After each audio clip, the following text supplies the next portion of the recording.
निर्मल नीर बहत जमुना को,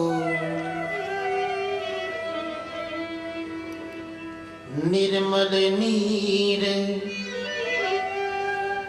बहत जमुना को,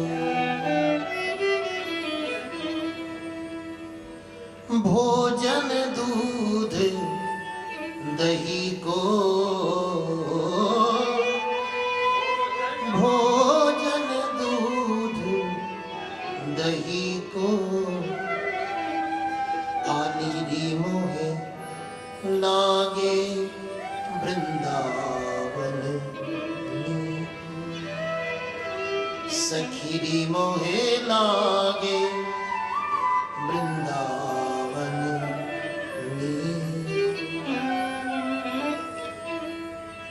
ऐसे परम पवित्र वृंदावन धाम की अनुभूति करते हुए देवर्षि नारद वृंदावन में प्रवेश करते हैं। वहां के दिव्य पक्षियों के कलरव में राधे राधे की गूंज को पाकर अत्यंत हर्षित होते हैं और चलते चलते रमण रीति में पहुंचते हैं। बड़ा ही सुंदर अद्भुत, जहां पर रजरानी का साम्राज्य है। वृंदावन में दो ही रानी है, एक तो रास रानी और दूसरी रजरानी। रास रानी तो समूचे वृंदावन में व्याप्त है ही, लेकिन रजरानी भी संपूर्ण वृंदावन में यत्र तत्र सर्वत्र सब जगह व्याप्त है। आज भी लोग रमण रीति में जाके लोट पलोट करते हैं और वहां की रज से अपना श्रृंगार करते हैं।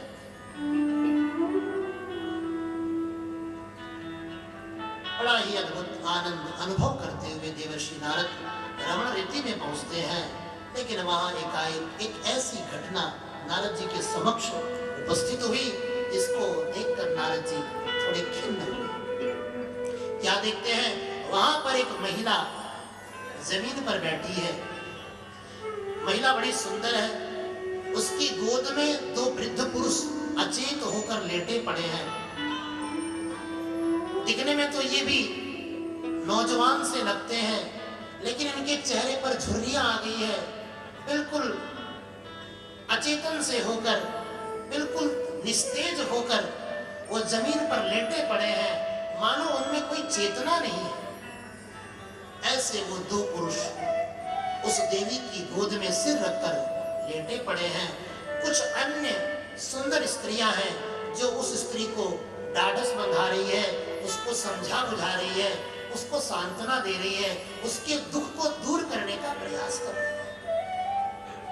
यद्यपि इस कलिकाल में ऐसी घटनाओं को देखना कोई नई बात तो नहीं है, लेकिन फिर भी नारद जी के मन में एक कौतूहल हुआ। आखिर इस वृंदावन में ये स्त्री कौन है जो इतनी दुखी है? नारद जी भीड़ से बचते बचाते जाकर देखते हैं और वहां पर अधिकतर महिलाओं को देखकर नारद जी ने रुकना उचित नहीं समझा।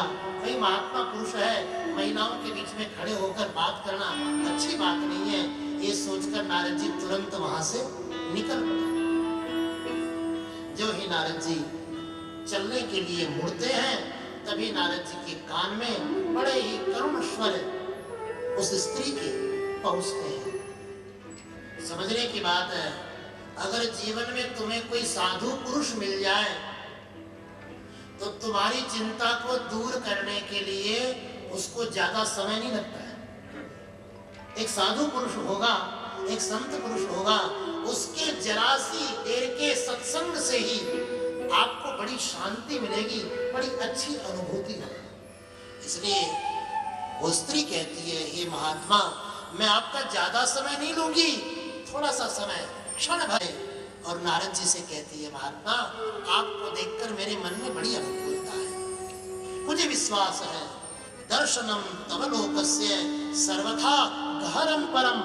आपके दर्शन कर लेने मात्र से मुझे कुछ आनंद की अनुभूति हो रही, कुछ अच्छा लग रहा है। श्रावण के महीने में भगवान शंकर की भक्ति की बन जाती थी, है? इस कार्तिक के महीने में भगवान दामोदर की भक्ति बन जाती हो। ऐसे अलग अलग अवसर पर अलग अलग रंगों के साथ नित्य नवीन होकर, नित्य नवीनता के साथ जो नाचती थी, आनंदित होती थी, इठलाती थी, मैं वही भक्ति हूं। नारद जी ने कहा, अरे तू भक्ति है, लेकिन तेरी ये गति कैसे हुई? और ये दोनों पुरुष कौन है जो बूढ़े तेरी गोद में लेटे हैं? अरे महात्मा, ये मेरे दोनों पुत्र ज्ञान और वैराग्य हैं। नारद जी ने कहा, ये तो बड़े आश्चर्य की बात है, तू इनकी माँ है? लगती तो नहीं है, है? तू तो जवान हो गई और ये दोनों अत्यंत वृद्ध लग रहे हैं, लगता नहीं तू इनकी माँ है, ये तेरे बेटे हैं। क्या करूं महाराज, इस बात का आश्चर्य तो मुझे भी है, लेकिन इस युग में कुछ भी हो सकता है। इस कलयुग में इसकी ऐसी ऐसी लीलाएं हैं महाराज, विश्वास करना बड़ा मुश्किल है। अब आप कुछ इसका रास्ता निकालो जिससे मैं प्रसन्न हूं, मेरे ये दोनों पुत्र स्वस्थ हो जाएं, ऐसा कुछ उपाय करो। नारद जी ने विचार किया, देवी बड़ी गहन चिंता की बात है कि तेरी ये स्थिति कैसे हो गई। अरे हम तो ये समझते थे कि भगवान की भक्ति करने से जीवन के दुख दूर होते हैं। यदि व्यक्ति कहीं पर भी अत्यंत दुखी होता है तो कुछ क्षण के लिए अपने आराध्य को याद कर ही लेता है कि चलो आराध्य का स्मरण करने से हमारे जीवन से ये संकट दूर हो जाएगा। लेकिन आज तो बड़े आश्चर्य की बात है कि सबका संकट दूर करने वाली आज भक्ति स्वयं संकट में है।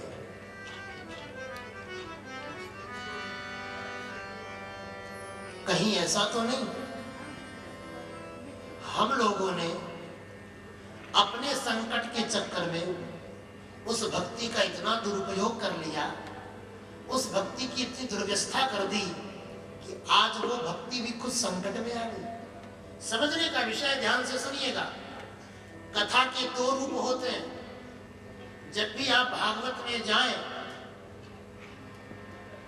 तो दो तरह की समझ लेकर जाना, एक तो उपदेश वाली और दूसरी उपचार वाली। कथा उपदेश भी देती है तो कथा उपचार भी करती है।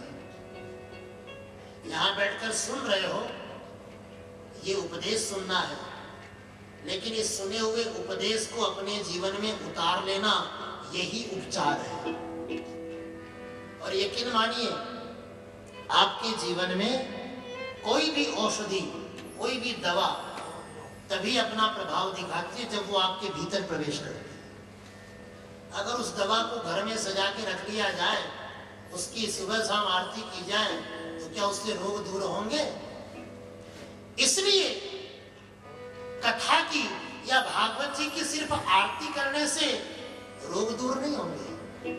भागवत जी के कुछ विषयों को जीवन में उतारना भी आवश्यक है। समय पड़े तब जैसी जैसी सुविधा हो इसको उतारना चाहिए। ये कथा सिर्फ एक स्त्री के दुखी होने का प्रसंग नहीं है। ये कथा सिर्फ भक्ति के संकट में होने की स्थिति को अवगत कराने का विषय नहीं है, बल्कि ये कथा जानने का विषय है कि भक्ति दुखी क्यों है। ये प्रश्न बनता है साहब कि हमारे संकट को दूर करने वाली भक्ति आज तू दुखी कैसे हो गई?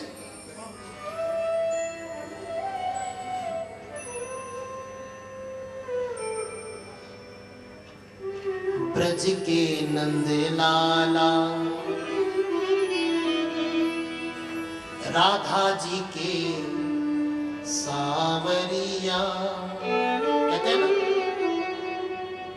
सब दुख दूर हुए जब तेरा नाम लिया। सब दुख दूर हुए जब तेरा नाम लिया। तो जीवन में दुखों को दूर करने के लिए हम जिस भक्ति का आश्रय लेते हैं, आखिर उस भक्ति के जीवन में दुख आना, ये अपने आप में बड़े आश्चर्य की बात है। और उससे भी आश्चर्य की बात तो तब होगी जब ये जाना जाएगा कि उस भक्ति के जीवन में दुख दूर हुआ कैसे। भक्ति कहती है महाराज कोई उपाय करो जिससे मैं सुखी हूं। नारद जी ने विचार किया। नारद जी ने कहा, सोचा कि पहले रोग का तो पता चले, उसके बाद ना दवाई की व्यवस्था करेंगे। पहले रोग क्या है ये तो पता चले। भक्ति को ये दुख हुआ क्यों, पहले इस बात को समझिए, ध्यान से सुनिएगा। शृणुस्वा वहिता बाले युगोयम दारुणः कलिः तेन लुप्तः सदाचार्गो योगमार्गस्तपांसि च।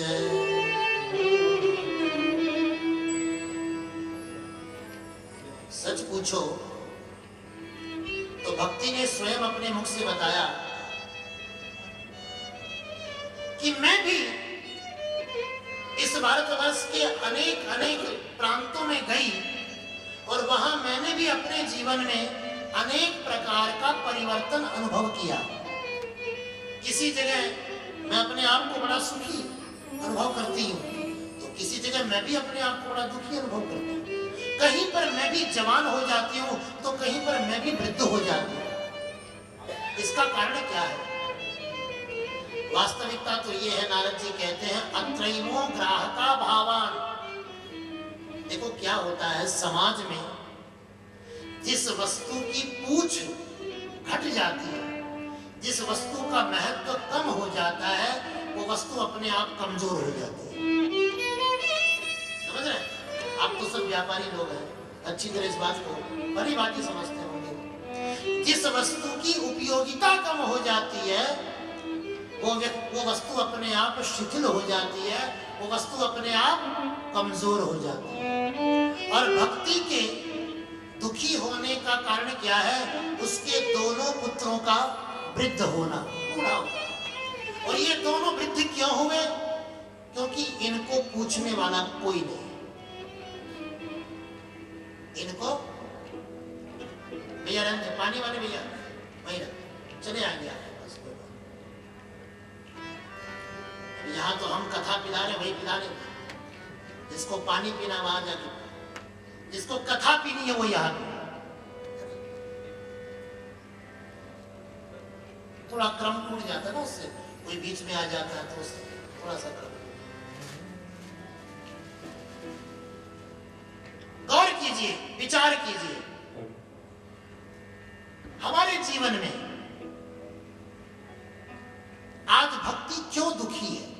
ये कथा कोई एक वृंदावन के एक क्षेत्र विशेष की बात नहीं कर रहा। ठीक है, इसको कथा के रूप में कहने के लिए ऐसा एक चित्र बनाया गया, एक ऐसी व्यवस्था बनाई गई है। लेकिन अगर आप चरित्र की बात करें, अगर आप अवस्था की बात करें, तो अपने जीवन में विचार करने का विषय है। आज हमारे जीवन में भक्ति क्यों दुखी है?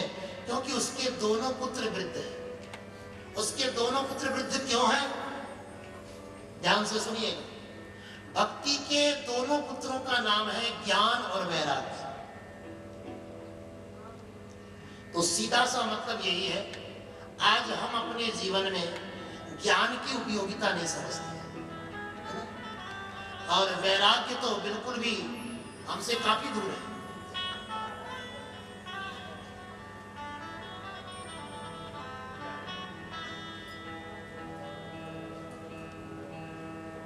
वैराग्य का अर्थ क्या है?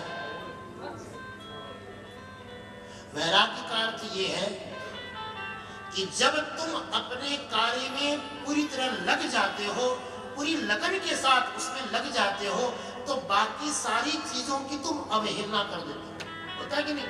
एक व्यापारी व्यक्ति अपनी शॉप पर बैठा हो, घर वाले परेशान है, लंच का टाइम बीत गया, फोन पर फोन कर रहे हैं, अरे खाना तो खा लो, आपको भूख नहीं लग रही है? लेकिन दीपावली का सीजन है और अच्छे कस्टमर आ रहे हैं, उस समय वो व्यक्ति व्यापार में इतनी लगन से लगा है कि न तो उसको भूख है और न उसको प्यास है।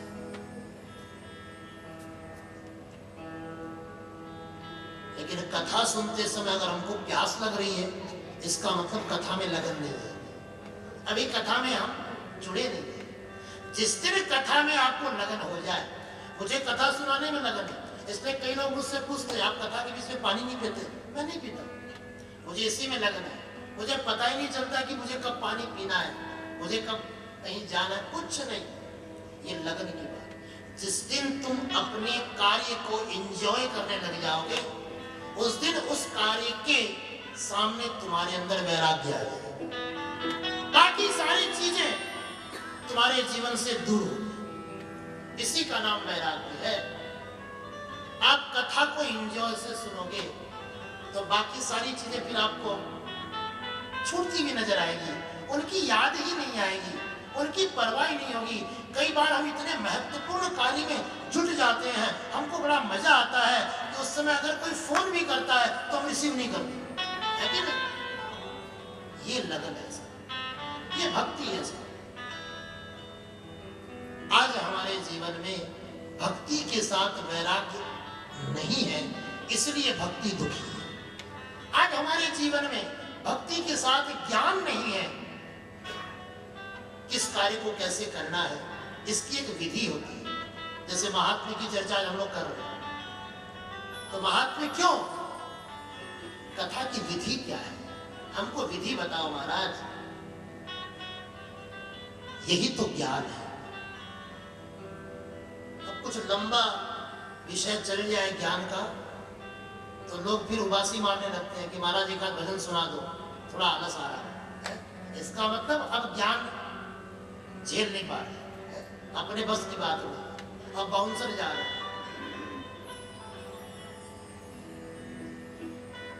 जीवन में भक्ति के साथ ज्ञान भी होना चाहिए और वैराग्य भी होना चाहिए।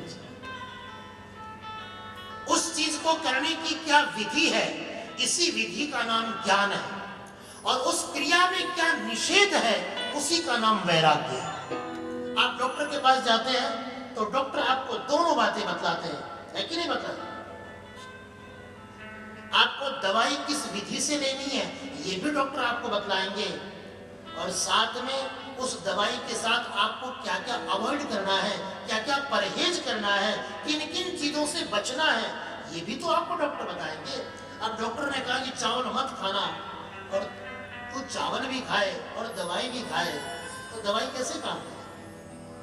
तो सीधी सी बात है, इससे अच्छी परिभाषा, इससे सरल परिभाषा शायद मैं आपको नहीं दे पाऊंगा कि जीवन में कोई भी कार्य आप कर रहे हैं, उस कार्य को करने का जो तरीका है उसी का नाम ज्ञान है, और उस कार्य को करने में जो परहेज है उसी का नाम वैराग्य है।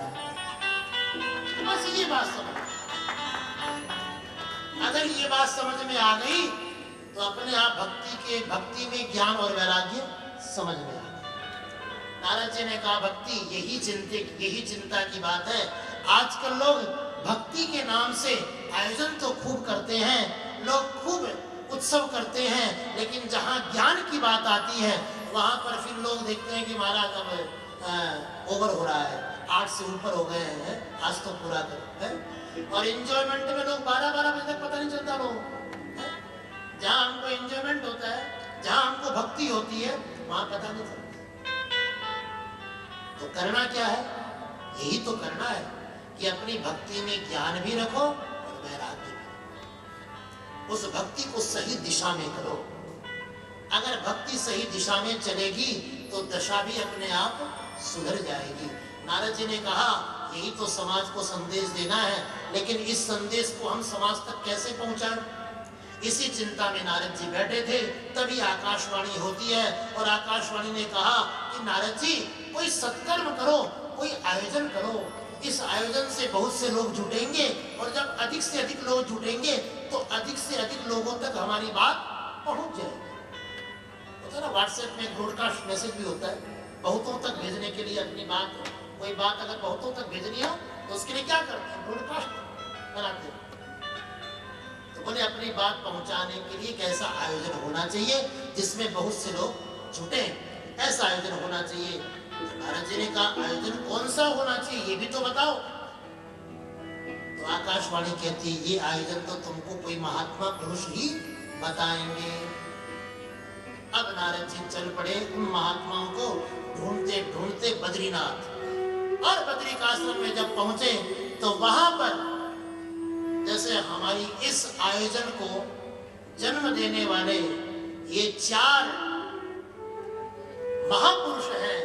ऐसे ही बद्रिकाश्रम में नारद जी के आयोजन को जन्म देने के लिए चार महापुरुष दिखाई पड़े। वो कौन कौन थे? ये ब्रह्मा जी के पुत्र हैं। इनके नाम है सनक, सनंदन, सनातन और सनत कुमार। ये चार ब्रह्मा जी के पुत्र। इन चारों ने नारद जी को आते हुए देखा। नारद जी का लटका हुआ मुंह देखकर चारों हंस पड़े। बोले क्षमा करें, नारद जी का लटका हुआ मुंह देखकर चारों ब्रह्मा जी के बेटे हंस पड़े और पूछ बैठे, क्या बात है नारद जी, तुम्हारा क्या खो गया? अरे महात्माओं को तो किसी बात की चिंता ही नहीं होती है, तुम इतनी चिंता में क्यों हो? नारद जी ने कहा, हम अपने लिए चिंता में नहीं है। तो बोले हमारे लिए चिंता का विषय है भक्ति, ज्ञान और वैराग्य। अच्छा एक बात बताओ, ऐसे ही पूछना, विचार करना, जवाब मत देना चाहिए। भव्य दिव्य रूप देने की क्या आवश्यकता है? क्योंकि जो यजमान होता है ना साहब, वो बड़ा दयालु होता है। उसके मन में सबसे बड़ी भावना तो ये रहती है कि वह ठाकुर जी के मिले हुए प्रसाद को अकेला नहीं खाना चाहता, वो चाहता है सबको बांटो। समस्या तो दुनिया में है, हमको क्या समस्या है? लोगों के जीवन में भक्ति दुखी है, ज्ञान और वैराग्य लोगों के बूढ़े पड़ चुके हैं। मुझे कोई दुख नहीं है, मैं तो चाहता हूं कि लोगों में सुधार, इसलिए मैं लोगों को सुधार। इसलिए एक बात कही, देखो बृहस्पति स्मृति का वाक्य है, उपदेष्टानुमंता च लोके तुल्य फल स्मृतो। अगर आप कोई अच्छा कार्य कर रहे हैं, उस अच्छा कार्य का उपदेश या उसकी प्रेरणा जिसने दी वो, और उस कार्य को करने वाले और उस कार्य में सहयोग करने वाले, ये तीनों बराबर के फल भागी होते हैं। ये तीनों बराबर के। ऐसी दयालुता, ऐसी उदारता किसी में होगी? नारद जी कहते हैं हमको अपने लिए नहीं सुनना है, हम तो चाहते हैं कि लोग सुने। और इसलिए महाराज, भक्ति, ज्ञान और वैराग्य के दुख को दूर किया जा सके, ऐसा कोई उपाय बताइए। तुरंत सनकादिकों ने कहा कि नारद जी भागवत जी का आयोजन करो। भागवत का आयोजन? अरे महाराज, वो तो बड़ा विशाल होता है, लोग तो भागवत के नाम सुनकर ही डर जाते हैं। इतना बड़ा आयोजन कैसे करेंगे? कितनी व्यवस्था करनी होती है? मुझे नहीं पता, लेकिन सच बात यह है, हो सकता है लोगों के लिए भागवत की योजना न जाने कितने वर्षों से बन रही है, और अभी तक लोग सिर्फ सोचते सोचते बैठे हैं कि हम भी करेंगे, हम भी कराएंगे, लेकिन बहुत विशाल आयोजन है, ये हो नहीं पाएगा बड़ा जल्दी, इसके लिए थोड़ा वक्त चाहिए, थोड़ा समय चाहिए। मुझे एक बात विपिन जी की बड़ी अच्छी लगी। जहां तक मेरी खुद की कैलकुलेशन है, अगर मैं सही हूं तो आप लोग इस बात को प्रूफ करना, ये सारी योजना सिर्फ और सिर्फ 15 दिन की योजना है। क्यों जी? मैं आपके पास आया था 15 अक्टूबर को, मुझे याद है 15 अक्टूबर को मैं आपके पास आया था। सारी योजना उस दिन से बनी। 15 दिन में इतना दिव्य रूप बनाना, इतनी दिव्यता से कार्यक्रम करना, सब लोग तो 15 वर्षों से सोच रहे हैं। आप पर तो कितनी कृपा है, क्योंकि चारों महाशक्तियां मिली है ना साहब। जैसे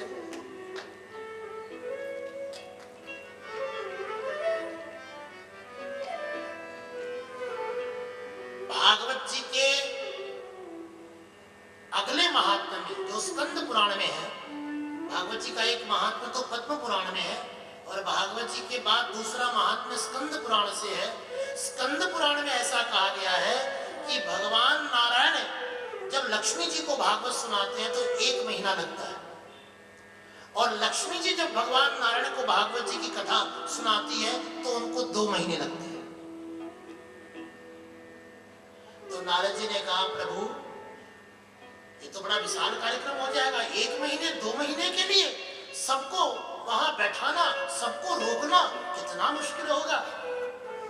तो सनकादिक कहते हैं 1-2 महीने की आवश्यकता नहीं है, कलयुग में इतने विस्तार की आवश्यकता नहीं है। कलयुग में तो सप्ताह विधि का वर्णन है, मात्र 7 दिन की विधि है। कलयुग में सप्ताह विधि का महात्म्य है। और एक बात और बोलो जो मेरे अंतर मन कहता है,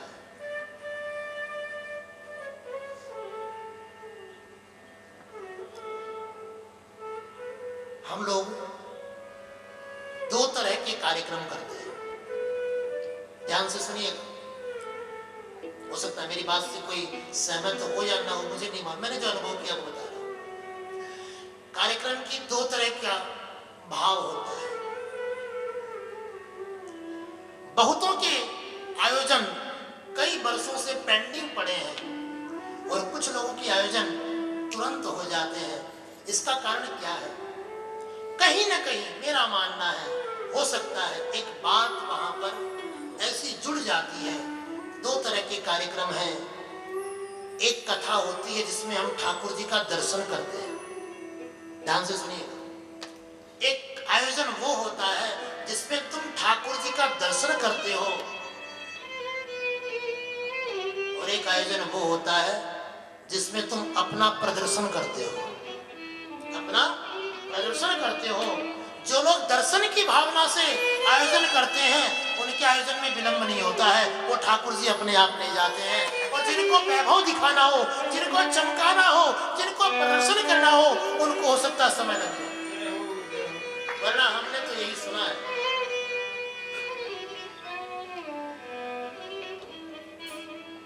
पतवार के बिना ही मेरी नाव चल रही है, हैरान है जमाना। लोग हैरान हैं, तू कैसे कर लिया यार? जिसको हम लोग 5 साल से सोच रहे थे, उसको तुमने 15 दिन में सब बना दिया। और मैंने भी ये कहा था और आज फिर कहता हूं, क्योंकि मुझे आपकी एक बात बड़ी अच्छी लगी और वो बात सुनकर मैंने भी फिर सारे प्लान बंद कर दिए, डायरी बंद कर दी। आपने मुझसे एक बात कही, जब सबसे पहला आपने समाचार मुझे दिया, जिस दिन हम लोग मुहूर्त पर डिस्कस कर रहे थे, उस दिन विपिन जी से मेरी बात हो रही थी, तो उन्होंने एक ही बात कही, कुछ भी हो जाए हमको कार्तिक में ही करवाना है। अच्छा, मैंने इनसे पूछा नहीं आपको कार्तिक में ही क्यों कराना है। वैसे श्रीमद् भगवत गीता में भगवान अपनी विभूतियों का जब वर्णन करते हैं तो वहां भगवान कहते हैं मासानाम मार्गशीर्षोहम। ये जो 12 महीने हैं इनमें मार्गशीर्ष का महीना मैं हूं। तो कार्तिक के बाद मार्गशीर्ष का महीना है। तो मैं इन बातों को सोच तो रहा था, लेकिन फिर मैंने बोलना उचित नहीं समझा, मेरी जबान बिल्कुल चुप हो गई। मैंने अपने शब्दों को होठ से बाहर निकलने ही नहीं दिया, अंदर ही अंदर दबा लिया। क्यों? मुझे एक बात याद आ गई।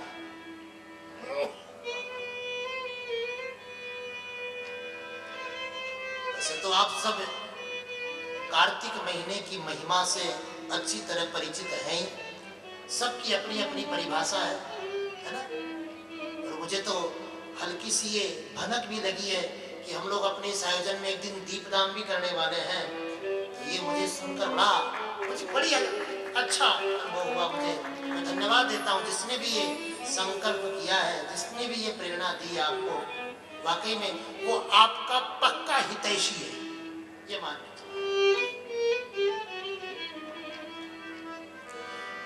सबकी अपनी अपनी परिभाषा है कार्तिक महीने को लेकर, लेकिन मैं आपको एक अपनी अंतरंग बात बताऊं और उसी बात को सोचकर शायद मैं आपकी जिद के सामने झुक गया। फिर मुझे भी अपनी डायरी को स्टेपल मारना पड़ा। मैंने कहा सब बंद करो, यही काम करेंगे। शायद आपको पता हो,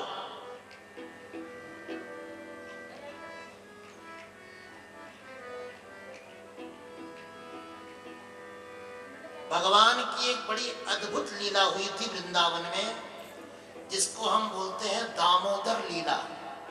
सुना है आपने? दामोदर लीला का तात्पर्य है, जब यशोदा जी ने भगवान को ऊखल से बांध दिया था, तो दाम कहते हैं रस्सी को। रस्सी को संस्कृत में दाम कहा जाता है, और उदर यानी पेट। भगवान के पेट पर रस्सी का चिन्ह पड़ गया, इसलिए भगवान का नाम पड़ा दामोदर। सुनिए लीला, भागवत में सुनते ही हम। तो मैया यशोदा ने ठाकुर जी को ऊखल से जब बांधा और भगवान का नाम दामोदर पड़ा, तो भगवान की ये लीला इसी महीने में हुई। यानी इतिहास साक्षी है, और आज तक ऐसा कभी नहीं हुआ है कि भगवान बंधे हो, लेकिन ये इस कार्तिक महीने में भगवान ने अपने आप को बंधने दिया। यानी भगवान ने कहा कि चलो इस महीने को हम ऐसी छूट देते हैं, बाकी किसी दिन तुम सोच भी मत लेना कि हमको तुम बांध पाओगे, क्योंकि हम लोगों के बंधन ढीले करते हैं, हम लोगों को बंधन से मुक्त करते हैं। तुम हमें क्या बांधोगे, तुम खुद बंधे हुए हो। लेकिन भगवान ने कहा कि जैसे कार्तिक के महीने में हमारी मैया ने हमको बांधा है, ऐसे तुम भी चाहो तो इसी कार्तिक के महीने में हमको बांध सकते हो। हमने कहा कि जब इस कार्तिक के महीने में ठाकुर जी बंधने को तैयार है, तो हम बांधने को क्यों ना तैयार हो गए? और ऐसे में अगर हम बांधने को न तैयार होए, तो हमसे बड़ा दुर्भागी कोई नहीं है। तो आज मैं अपनी व्यासपीठ से इन यजमानों को आशीर्वाद और धन्यवाद दोनों देता हूं, जिसने कार्तिक के महीने में ठाकुर जी की हुई सेवा करवाई है।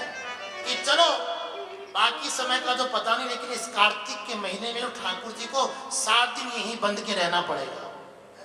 अब यहाँ से नहीं जाने देंगे आप, ये 7 दिन आपको यहीं बंद के रहना। कितनी विलक्षण ये प्रसंग मेरे तुरंत दिमाग में आया, तो मैंने कहा यही तो महीना चल रहा है, ये कार्तिक का महीना ही तो चल रहा है? और इस कार्तिक के महीने में ये लोग भागवत के माध्यम से ठाकुर जी को बांधना चाहते हैं, तो तू क्यों मना कर रहा है? मैं तुरंत शांत। इतनी अच्छी बात। तो वक्ता की प्रेरणा कब क्या कह दे कोई नहीं जानता है साहब, और श्रोता की इच्छा कब क्या कह दे कोई नहीं जानता। नारद जी कहते हैं कि महाराज ऐसा आयोजन हमको करना है, आप आदेश करें। सनकादिकों ने कहा 7 दिन के लिए ऐसी व्यवस्था करनी है आपको, तो चलिए इसकी व्यवस्था कहाँ होगी? बड़ा सुंदर भाव दिया है। गंगा द्वार समीपे तु तटम आनंद नामकम। ये थोड़ी तैयारियां हैं भागवत जी की। वैसे तो हम लोग अपने अपने तरीके से अपना अपना प्लान सेट करते हैं, कथा कहाँ करवाएंगे, व्यास गति का श्रृंगार कैसे होना चाहिए, सबके बैठने का अरेंजमेंट कैसा होना चाहिए, सारी व्यवस्था अपने स्तर पर हम लोग करते हैं। और मैं तो ये अनुभव किया है कि मैं जब से मिला हूँ हर्षवर्धन जी से, तब से मैं देख रहा हूँ इन्होंने एक भी मामले में समझौता नहीं, ऐसा होना तो ऐसा ही होना है। मुझे यही चीज प्रिय है। यानी बिल्कुल जितना उत्साह व्यक्ति को अपने घर के मतलब अपने आयोजन में होता है, वही उत्साह जो है आप यहाँ पर लेकर चलते। लेकिन सनकादिकों ने क्या तैयारी बताई है, आइए उसको सुनते हैं। और ये तैयारी हम सबके सुनने लायक है। ध्यान से सुनेगा, बड़े प्यारे सूत्र है यहाँ पर। कथा तो आप सब लोग प्राय सुनते ही रहते हैं, और सारी कथाओं का विस्तार हो सके ये संभव भी नहीं होता है। इसलिए कुछ कुछ प्रसंग हमारे जीवन में ऐसे मिल जाते हैं जिन पर कुछ हमारा ध्यान केंद्रित हो जाता है। श्रृणारद वक्षामो विनम्राय विवेकिनः कथा सुनने के लिए ड्रेस कोड कैसा होना चाहिए? ध्यान से सुनना। आपका कथा सुनने के लिए ड्रेस कोड कैसा हो? कपड़े दो ही तो पहनता आदमी, पैंट शर्ट, घाघरा चोली, ये तो पहनता। ये दो ड्रेस कौन सी है? सनकादिक कहते हैं विनम्राय विवेकिनः, सबसे पहले तो विनम्र होके आना, यहाँ पर बिल्कुल विनम्र होकर, किसी प्रकार का अभिमान लेकर मत आना। यहाँ जब भागवत जी के सामने आओ तो बिल्कुल विनम्र हो। और दूसरा विवेक, यानी अपने सेंस को लेकर आना, सेंस को छोड़कर। यही आप बैठे हैं तो पूरे विवेक के साथ और पूरी विनम्रता के साथ ये दो गुण आपके जीवन में होना अति आवश्यक है। इस बात को अच्छी तरह, ठीक है, ठाकुर जी की कृपा है आपके ऊपर, लेकिन इस समय जो कृपा आपके ऊपर हो रही है उसी कृपा को अपने आप पर अनुभव करना। इससे बड़ी कृपा कोई नहीं है। याद रखना, इस संसार का चक्रवर्ती सम्राट है, और चक्रवर्ती सम्राट कोई एकाध देश के राजा को नहीं बोलते हैं साहब। चक्रवर्ती सम्राट कहते हैं चक्र की भांति इस संपूर्ण भूमि पर जिसका आधिपत्य है, जो वहां का राजा है, ऐसा सम्राट भी कथा सुनने के बाद में जब आभार व्यक्त करता है तो अपने वक्ता के सामने, अपने गुरु के सामने यही कहता है, सिद्धोस्म्यनुगृहीतोऽस्मि भवता करुणात्मना।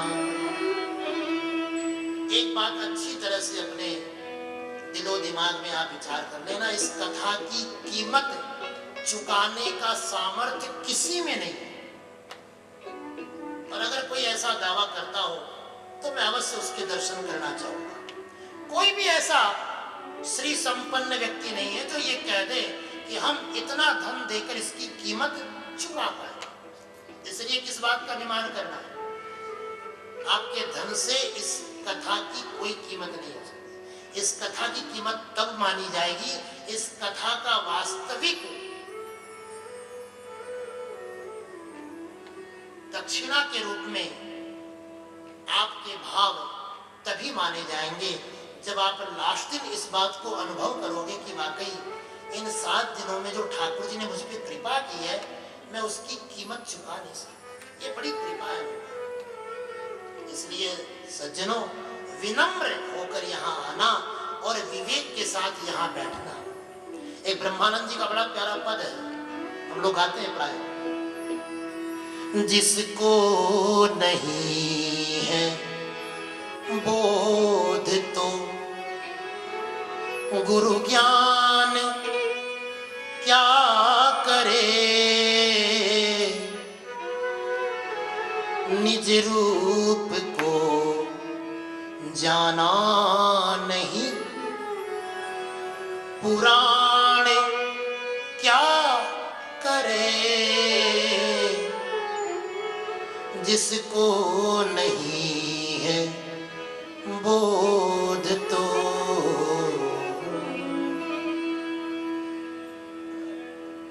जिसके जीवन में बोध ही नहीं है, जिसके जीवन में समझ ही नहीं है, जिसके जीवन में विवेक ही नहीं है, उसको इस कथा को सुनाने का कोई लाभ ही नहीं है। इसके विवेकी बनकर बैठो। यहां क्यों आए हो? 3 घंटे का समय किस लिए लेकर आए हो? इससे अच्छा होता आप घर में कुछ और करते, व्यापार में कुछ समय देते तो कुछ कमा लेते आप। यहाँ 3 घंटे आपने नष्ट किए। इसलिए इस 3 घंटे की उपयोगिता कैसी होनी चाहिए, इसका पता आपको होना चाहिए। इस 3 घंटे का महत्व लेकर आओ। ये विवेक आपके जीवन में होना चाहिए। तो ड्रेस कोड क्या होनी चाहिए? विनम्रता और विवेकशीलता।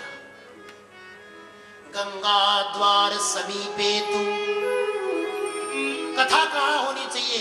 बोले गंगा द्वार के समीप। गंगा जी का द्वार है। गंगा जी कैसी है? भगवान के चरणों से निकली हुई अविरल धारा है गंगा जी, जो निरंतर बहती रहती है। इसलिए गंगा जी के जल को अत्यंत पवित्र कहा गया है ना।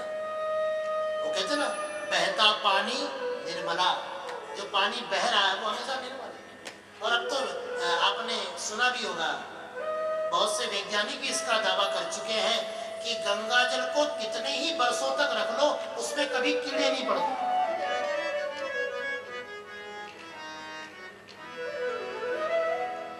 आप अपने आप को गंगा जल की भांति निर्मल बना दें। ये गंगा, ये कथा कहाँ होनी चाहिए? बोले गंगा द्वार समीपे, ऐसा स्थान हो जहां पर निर्मलता हो, जहां पर पवित्रता हो, जहां दूषणता न हो। तटम आनंद नामकम, आनंद नाम का तट हो, हमेशा हर्षित मन, हमेशा प्रसन्न मन, ऐसा चेहरा हो आपका, ऐसी प्रसन्नता हो। उन्हीं लोगों के बीच में इस कथा को विराजमान होना चाहिए जो प्रसन्न चित्त है। नाना ऋषि गणै जुष्टैः, ऋषि गण यानी अच्छे चिंतकों के बीच, अच्छे पुरुषों के बीच, बुद्धिजीवियों के बीच, महापुरुषों की सन्निधि में इस कथा को सुनना चाहिए। देव सिद्ध निसेवितम, देवताओं का जहां पर वास हो, देवताओं का जहां पर निवास हो, ऐसे स्थान पर इस कथा को सुनना चाहिए। नाना तरुलता किरणम, नाना प्रकार के सुंदर वृक्ष लता। वृक्ष का मतलब कोई पेड़ पौधे से नहीं है। वृक्ष का तात्पर्य है, वृक्ष का गुण क्या है? वृक्ष का गुण है परोपकार। इसलिए ये कथा उन्हीं लोगों के बीच होनी चाहिए जो परोपकारी लोग हो, जो दूसरों को देने की भावना रखते हो, ऐसे लोगों को। नव कोमल बालुकम, बैठने के लिए स्थान कैसा होना चाहिए? बोले कोमल होना चाहिए, सुंदर होना चाहिए, सुंदर कोमल बालू का स्थान होना चाहिए। बालू का तात्पर्य है जिसमें बैठने से सुख मिलता हो। आप बैठे हो, यहाँ बैठे बैठे तकलीफ हो रही है, ऐसे स्थान पर या ऐसे आसन पर बैठना भी उचित नहीं है। अभी हम आपको कहें नीचे बैठो, पलाक्ति मारकर बैठो, पालती मारकर बैठो, मेरुदंड सीधा करके बैठो, अच्छी बात है। लेकिन पता चले आधे घंटे के बाद में सारा जोश खत्म और फिर कथा में ध्यान कम और अपनी कमर पे ज्यादा। अरे महाराज कहाँ बैठा दिया? ऐसा आराम से बैठो। तुमको सोफे पर बैठना सोफे पर बैठो, नीचे बैठना नीचे, कुर्सी पर बैठना। नव कोमल बालुकम, लेकिन कहने का तात्पर्य यही है, कोमलता का तात्पर्य यही है कि तुम्हारे शरीर में किसी प्रकार का व्यवधान नहीं, अन्यथा फिर कथा से ध्यान हट जाएगा, है कि नहीं? फिर कहोगे अरे कल कथा सुनने गए थे। कथा सुनने गए थे कि कुश्ती लड़ने गए थे? पता चला थक थक के अपने घर जाके बैठो है? तो कोई पूछे क्या हुआ, कमर क्यों पकड़ा है? क्या बताए यार, कल कथा सुनने गए। कथा सुनने गए, कथा में कमर का क्या था? इसलिए ऐसे आसन पर बैठो जो तुम्हारे लिए कोमलता देने वाला। रम्यम एकांत देशस्थम, अगर मैं इन परिभाषाओं की व्याख्या करूं ना तो इसमें भी काफी समय हमको चाहिए, बड़ी विलक्षण बात। इसलिए मैं सिर्फ सूत्रात्मक बात बता रहा हूं आपको, ध्यान से सुनिएगा। ये किसी जगह की बात नहीं हो रही है, ये आपकी अवस्था की बात हो रही है। आप जिस पीठ पर बैठे हो, आप जिस जगह पर बैठे हो, आप जिस भाव से यहाँ बैठे हो, इस व्यवस्था की बात नहीं हो रही है। कल को तुम कहो कि महाराज इन सब का नाम ही नहीं लिया आपने, हमने तो इतने पैसे खर्च करवा दिए इनके। अवस्था क्या है? जहां आप बैठे ना वो अवस्था है, और वो कैसी होनी चाहिए इसकी चर्चा कर रहा हूं। वो सब पे दिमाग मत लगाओ। ठंडे पानी का प्रबंध है या नहीं है? अरे चाय तो जरा ठंडी पिला दी हमको, ये क्या व्यवस्था है? ये अपना भागवत वाला मैटर नहीं। और मैं तो ये कहता हूं कि भागवत तो तीर्थ है साहब। जब हम लोग तीर्थ में जाते हैं ना तो वहां पर भी इस तरह के शौक नहीं रखने चाहिए कि हमको थोड़ा गर्म चाहिए, हमको थोड़ा ठंडा चाहिए, हमको ये चाहिए वो चाहिए। अब तीर्थ में आए हो तो थोड़ा तीर्थ यात्री बन जाओ। वृंदावन में जब जाते हैं तो कभी कभी थोड़ा पैदल भी चलना पड़ता है, थोड़ा श्रम भी लेना पड़ता है? तो लेना चाहिए, थोड़ा आनंद भी लेना चाहिए, तभी तो पता चले। रम्यम एकांत देशस्थम, व्यवस्था की बात नहीं, अवस्था की बात बता रहा हूं, ध्यान से सुनना। जब कथा सुनने के लिए बैठो तो एकांत देश में बैठना। अब आप कहोगे महाराज इतने लोग तो यहां बैठे हैं, हम एकांत कहां ढूंढे? अरे पगले, कई बार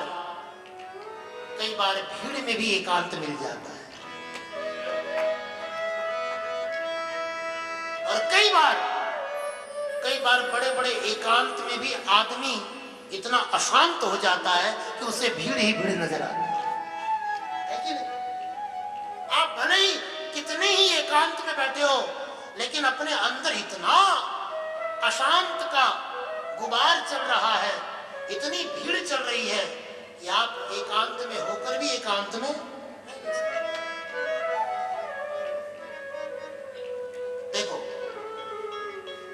एकांत में जाना एक बात है और एकांत में रहना ये दूसरी बात है। एकांत में तो आप कभी भी जा सकते हैं, बहुत से साधन है आपके पास जाने के लिए।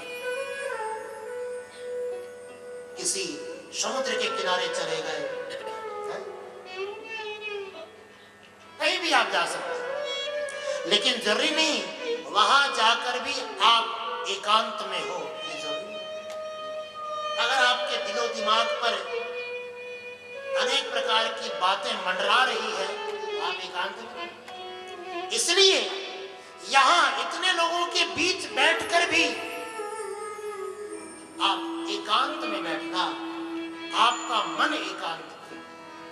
इसलिए रम्यम एकांत देशस्थम, एकांत।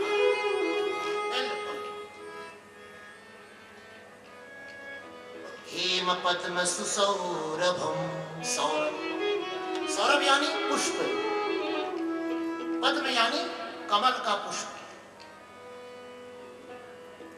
कमल देखा ना आपने? कमल कहां होता है? कीचड़ में होता है,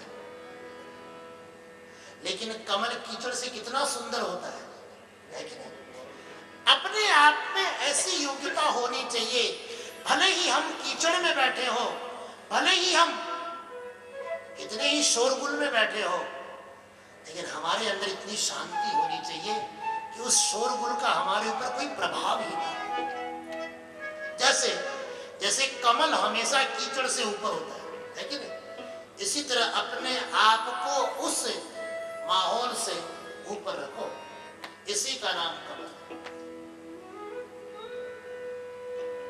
और सबसे आखिरी बात, बड़ी विलक्षण बात है, ध्यान से सुनिएगा। यत् समीपस्थ जीवानां वैरम चेतसि न स्थितम्। ये बात मुझे बड़ी अच्छी लगती है और मैं इस बात को कहने में मुझे बड़ा आनंद भी मिलता है। कथा की अपने आप में एक बड़ी विलक्षण बात है। गोस्वामी जी ने भी कहा इस बात को, और दिल्ली के महानगर में यदि इस बात को मैं कहूं तो आप लोग बहुत जल्दी समझ पाएंगे। इलेक्शन में, चुनाव में, इलेक्शन में जनता अपने नेता को इलेक्ट करती है और वो नेता असेंबली में जाके सेलेक्ट होता है कि नहीं होता? असेंबली में कौन जाता है? जिसको हमने इलेक्ट किया, हमने सेलेक्ट किया, वो फिर असेंबली में जाके सेलेक्ट होता है। दुनिया की संसद में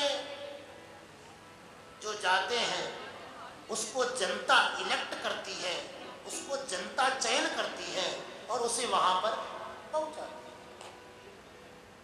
आपने जिनको इलेक्ट किया है वो सारे के सारे यहां सेलेक्ट हो जाए, हो सकता है?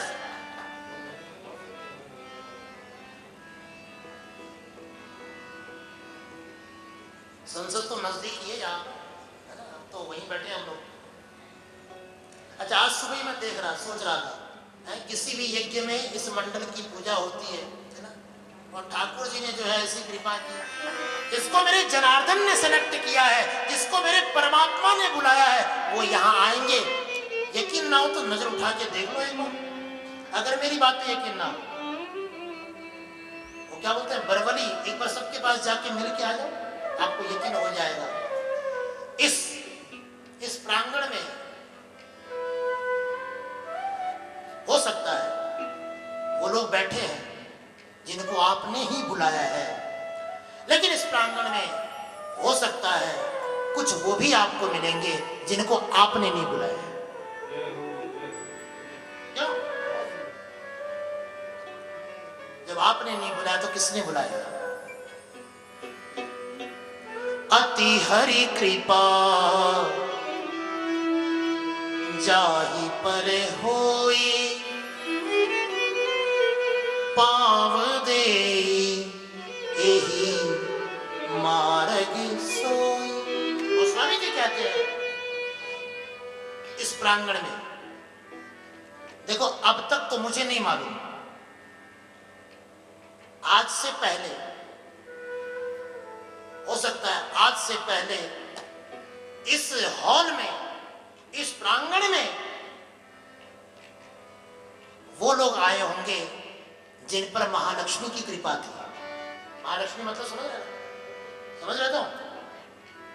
ये इतनी बड़ी जगह है, गोल्फ लिंक्स का कम्युनिटी सेंटर है, यहां हर कोई थोड़े आ सकता है। तो हो सकता है आज से पहले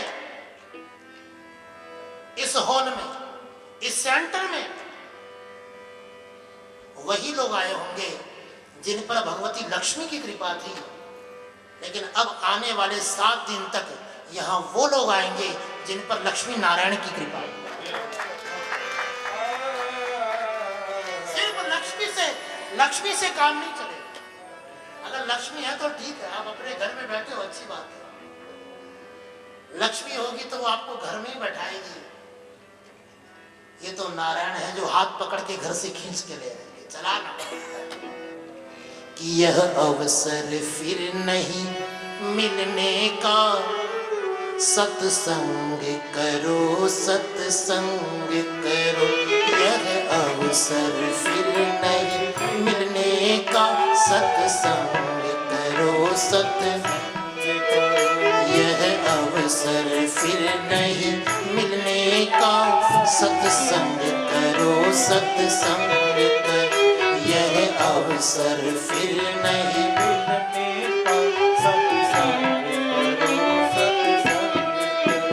यह वक्त है आज संवरने का, सत्संग करो सत्संग करो।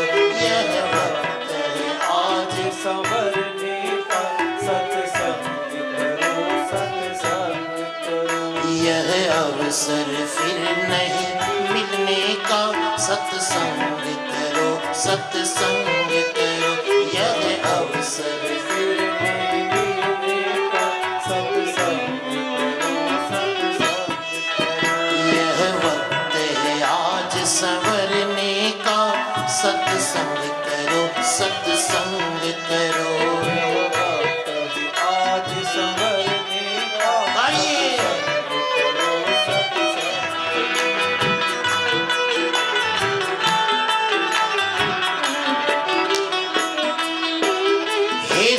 संपत्ति के अभिमानी, कर लो आज मन रहते पानी। हे सुख संपत्ति के अभिमानी, कर लो आज मन रहते पानी। हे सुख संपत्ति के अभिमानी, कर लो आज मन रहते पानी। हे सुख संपत्ति के अभिमानी, कर लो आज मन रहते पानी। यह 4 दिनों की मेहमानी, सत्संग करो सत्संग करो। यह 4 दिनों की मेहमानी, सत्संग करो सत्संग करो। यह अवसर फिर नहीं मिलने का, सत्संग करो सत्संग करो। यह अवसर फिर नहीं मिलने का सत्संग करो सत्संग। जय हो।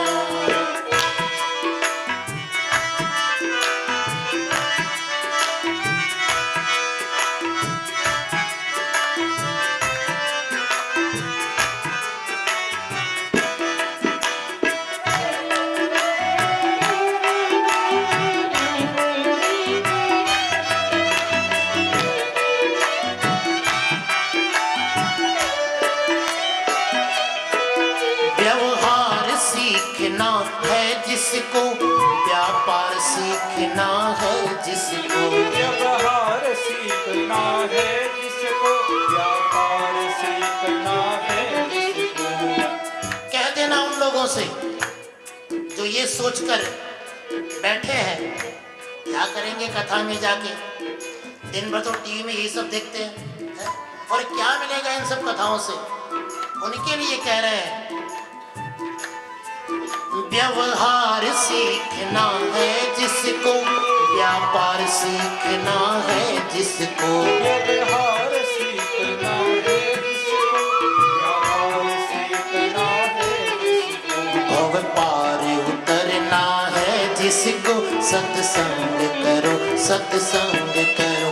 भव पार उतरना है जिसको, सत्संग करो सत्संग करो। यह अवसर फिर नहीं मिलने का, सत्संग करो सत्संग करो। यह अवसर फिर नहीं मिलने का, सत्संग करो सत्संग करो। यह वक्त है आज संभलने का, सत्संग करो सत्संग करो। यह वक्त है आज संभलने का, सत्संग करो सत्संग करो। यह अवसर फिर नहीं मिलने का, सत्संग करो सत्संग करो। यह अवसर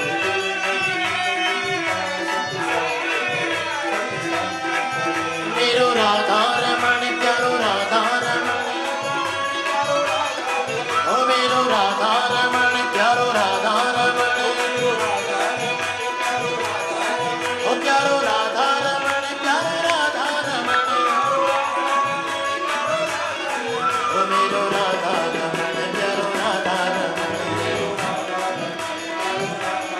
ओ प्यारो राधा रमण प्यारो राधा रमण, ओ मेरो राधा रमण प्यारो राधा रमण, ओ मेरो राधा रमण प्यारो राधा रमण, ओ मेरो राधा रमण प्यारो राधा रमण, ओ मेरो राधा रमण प्यारो राधा।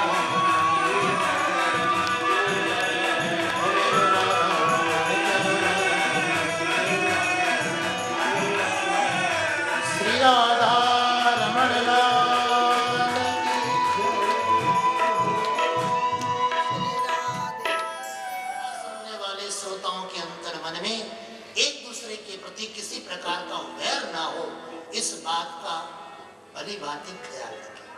अच्छा, कहने को तो हम लोग कहते हैं कि फलाना हमारा दुश्मन है, लेकिन दुश्मन का मतलब क्या होता है पता है? दुश्मन किसको बोलते हैं?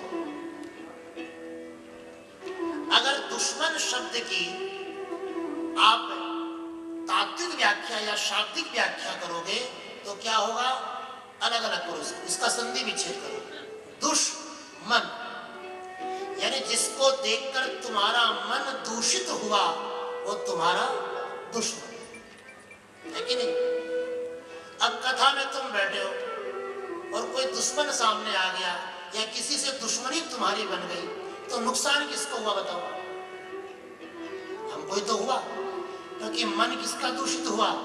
हमारा हुआ। उसका तो कुछ नहीं बिगड़ा ना, वो तो सही है। इसलिए किसी प्रकार की दुश्मनी अपने मन में न आने दे, किसी प्रकार का वैर अपने मन में न आने दे। अगर चाय ठंडी भी आ जाए तो उसको पी लेना, मत सोचना कि क्या व्यवस्था है। साहब, इसका मतलब ये नहीं कि मैं इनका पक्ष लेके बोल रहा हूँ, मैं आपके पक्ष की बात बोल रहा हूँ, वरना 3 घंटे खाली चाय की सोच में चले जाएंगे। As you like। फिर मुझे मत कहना कि महाराज हम तो यहीं रह गए। इसलिए प्रकार का वैर न हो। इन सभी मर्यादाओं के बीच सनकादिकों ने हरिद्वार में सबसे पहली सप्ताह कथा सुनाई। यानी जो साप्ताहिक कथा है भागवत जी की, ये सबसे पहली साप्ताहिक की कथा जो है ये सनकादिकों के द्वारा ही सुनाई गई और नारद जी उसके यजमान बने। स्वयं नारद जी यजमान बने और ध्येय क्या था, लक्ष्य क्या था उस कथा का? उस कथा का लक्ष्य था कि किसी भी प्रकार से समस्त जीवों के मन में भक्ति, ज्ञान और वैराग्य, इन तीनों का वर्धन हो, ये तीनों स्वस्थ हो। यही तो संकल्प किया गया था, है? इसलिए भागवत सुनने का सबसे पहला संकल्प यही होना चाहिए कि हमारे जीवन में भगवान के प्रति भक्ति हो। और वो भक्ति कैसी हो? बोले ज्ञान और वैराग्य से युक्त हो। नहीं तो होगा क्या? अगर खाली भक्ति ही भक्ति रखोगे, ज्ञान और वैराग्य को नहीं स्वीकार करोगे, तो इसका परिणाम क्या होगा?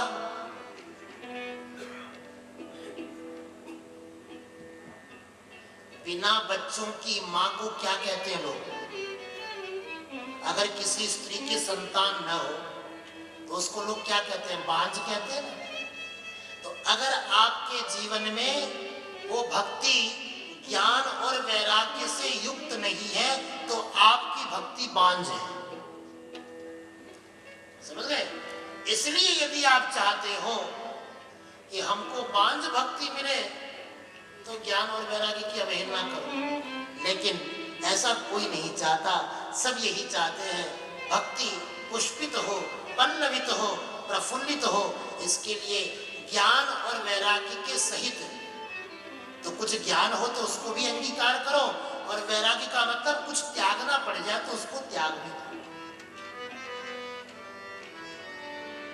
इन्हीं दो भावों के साथ इस सुंदर कथा का आयोजन हुआ। सभी लोगों ने भक्ति की महिमा को जाना, ज्ञान और वैराग्य को अंगीकार किया, जिसके प्रभाव से पुनः एक बार इस समाज में भक्ति, ज्ञान और वैराग्य की स्थापना हुई और लोगों ने इस संकल्प को स्वीकार किया। तो सबसे पहला ध्येय हमारा यही है कि जीवन में भक्ति का वर्धन हो, और वो भी कैसी भक्ति? पुत्रवती भक्ति, यानी ज्ञान और वैराग्य से युक्त बने। दूसरा प्रसंग है मुक्ति का, यानी दूसरा संकल्प, दूसरी कामना आपकी क्या होनी चाहिए? बोले मुक्ति की कामना। अब मुक्ति का मतलब ये नहीं कि जो दिवंगत पुरुष हो चुके हैं, जो दिवंगत हो चुके हैं, मुक्ति उन्हीं के लिए की जाती है। नहीं नहीं, ऐसा नहीं। सत्यता तो ये है कि जिसने जीवन रहते मुक्ति का अनुभव नहीं किया, वो जीवनोपरांत कर ही नहीं सकता। इसलिए मुक्ति के 10 सूत्र बताए गए हैं इस अगले प्रसंग में। ध्यान से सुनिएगा। कथा आप सबने सुन रखी है, मैं सिर्फ सूत्रात्मक भाव से संकेत कर रहा हूं और कुछ प्रसाद आपको देता हुआ आगे बढ़ रहा हूं। दूसरी कथा अजामिल नाम के ब्राह्मण की कथा है। दक्षिण भारत में तुंगभद्रा नाम की नदी है। आजकल बेंगलोर का जो क्षेत्र है, उस बेंगलोर के पास एक नदी है जिसका नाम है तुंगभद्रा। इसी तुंगभद्रा नदी के पास एक नगर है जिसका नाम है उत्तम नाम का नगर। उसमें सभी जाति के लोग रहते हैं और उन्हीं लोगों में एक आत्मदेव नाम का ब्राह्मण रहता है। इस आत्मदेव ब्राह्मण की यहाँ सभी प्रकार के सुख सुविधाएं व्याप्त थी, लेकिन जरूरी नहीं है हमेशा आपके जीवन में सुख ही सुख हो। कभी कुछ न कुछ परेशानियां भी तो आई जाती है प्रारब्ध से। तो भाग्य से आत्मदेव के जीवन में कुछ बातें प्रारब्ध से न्यून है, लेकिन फिर भी आत्मदेव जैसे तैसे करके अपने जीवन को व्यवस्थित करके चला गया। ऐसा नहीं। प्राणी नाम देह संबंधे गहना कर्मणो गति। देवी भागवत में कहा है कि कर्म की गति बड़ी गहन है साहब। कब किस समय कौन से कर्म का प्रतिफल मिलेगा ये कोई नहीं जानता। इसलिए मनुष्य को हर स्थिति में अपने आप को संयमित रखना चाहिए। इसलिए भक्त लोग प्राय इस भाव को गाते रहते हैं, सीताराम सीताराम सीताराम कहिए, जाहि विधि राखे राम ताहि विधि। जिस विधि से भगवान रखे उस विधि से रहना चाहिए। जो प्रारब्ध में है वो तो आना ही है। आत्मदेव ब्राह्मण के जीवन में भी कुछ ऐसा प्रारब्ध था। बड़ा ही संयमित ब्राह्मण था, अपने कर्तव्यों का पालन करता था, त्रिकाल संध्या करता था। और देखो सबसे बड़ी बात तो ये है कि एक ब्राह्मण के लिए भिक्षा लेना उसकी वृत्ति है, इसलिए आत्मदेव भी भिक्षा लेकर ही अपना जीवन यापन करता था। यद्यपि उसके यहाँ किसी प्रकार की कमी नहीं थी, उसके पास खूब धन था, खूब वैभव था, लेकिन फिर भी आत्मदेव अपने मर्यादा के अनुसार, अपने ब्राह्मणोचित कर्म के अनुसार अपनी वृत्ति को पालन करता था। आत्मदेव की एक पत्नी है जिसका नाम है धुंधुली। बाकी सब तो ठीक है, लेकिन धुंधुली की एक बात थोड़ी सी चुभती है। वो कौन सी बात है? शूराच गृह कृत्य, ये सब धुंधुली के गुण है। ध्यान से सुनिएगा, धुंधुली के गुण क्या है? बोले घर के कार्यों में बड़ी शूर है वो, है? बड़ी सजग है, बड़ी चतुर है। लेकिन सबसे बड़ी बात क्या है? सबसे बड़ा दुर्गुण क्या है उसका? बोले कलह प्रिया। ये धुंधुली जो है ये बात बात पे झगड़ा करता है।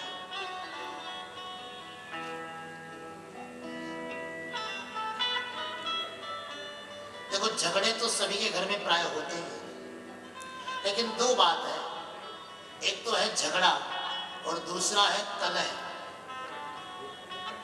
झगड़ा वो होता है जिसमें कुछ निर्णय हो जाए, कुछ समाधान हो जाए, अंत में एक जना ये कह दे, अच्छा बाबा तू जीते मैं हारी। ये तो है कि चलो कोई बात नहीं, मैं हार। इसको कहते हैं झगड़ा। ये तो होना चाहिए, इसमें तो अच्छा है। कुछ स्वस्थ गृहस्थ जीवन का ये एक सूत्र है।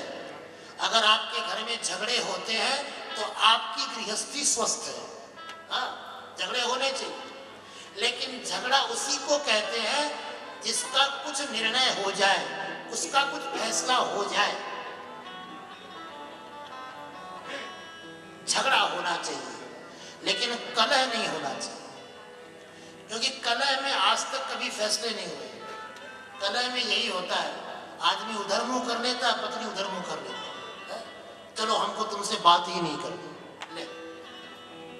इसको कहते हैं कलह। कलह नहीं करना, झगड़ा कर लेना, कलह नहीं। और धुंधुली की सबसे बड़ी कमी क्या है? बोले कलह प्रिया।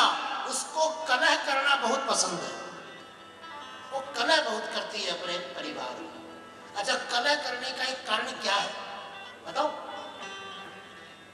धुंधुली की परिभाषा में अगर कहूं तो सूत जी कहते हैं स्ववाक्य स्थापिका।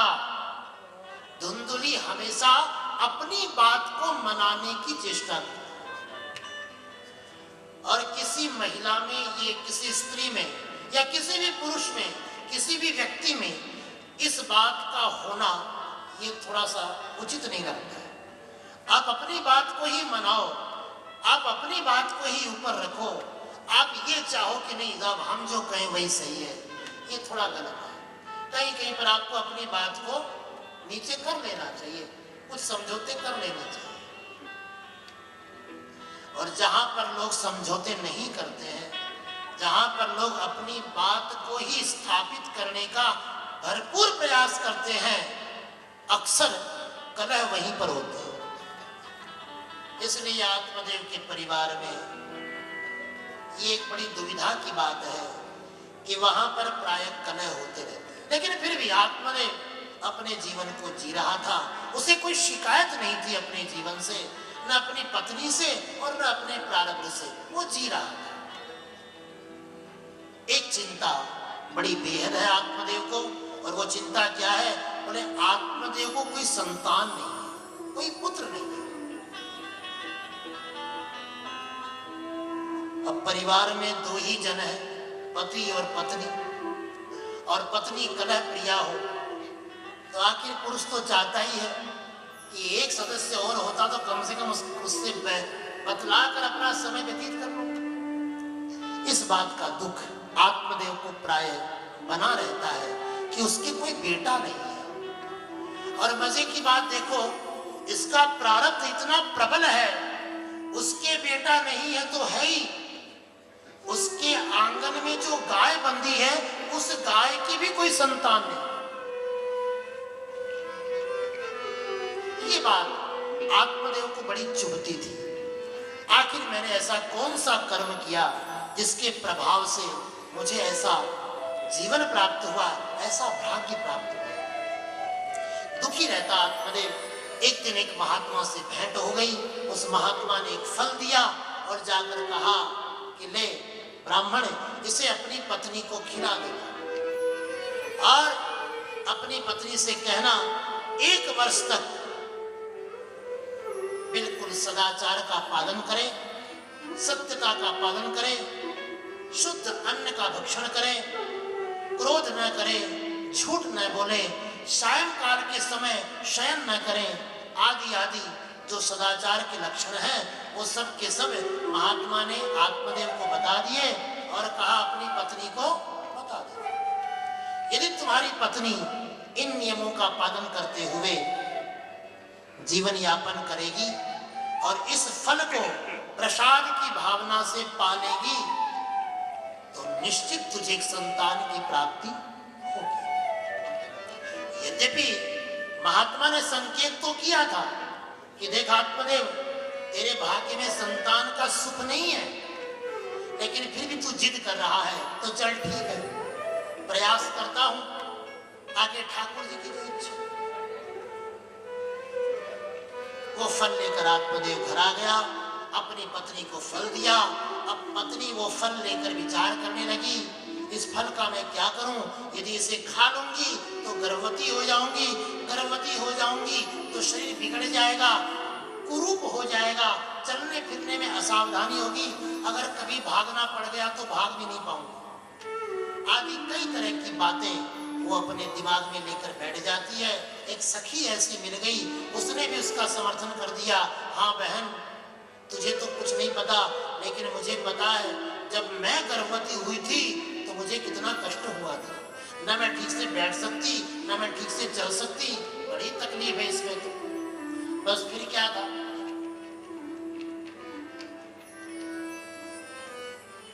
देखो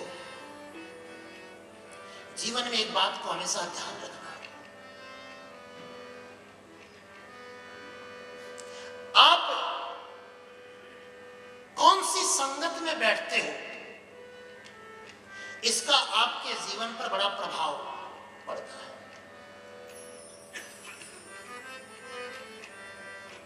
इसीलिए हमारे पंजाबी भाइयों में संगत का बड़ा महत्व है।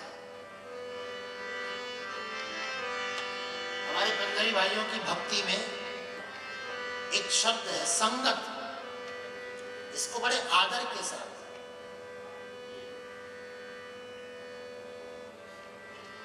कर कृपा तेरे गुण गावा, कर कृपा तेरे गुण गावा। और की मंगला मेरठ कोलू की खैर मना तेरे बंदी बाज सजन जी पार तेरी मैं तो जीवा तेरे बंदी। हाँ, पल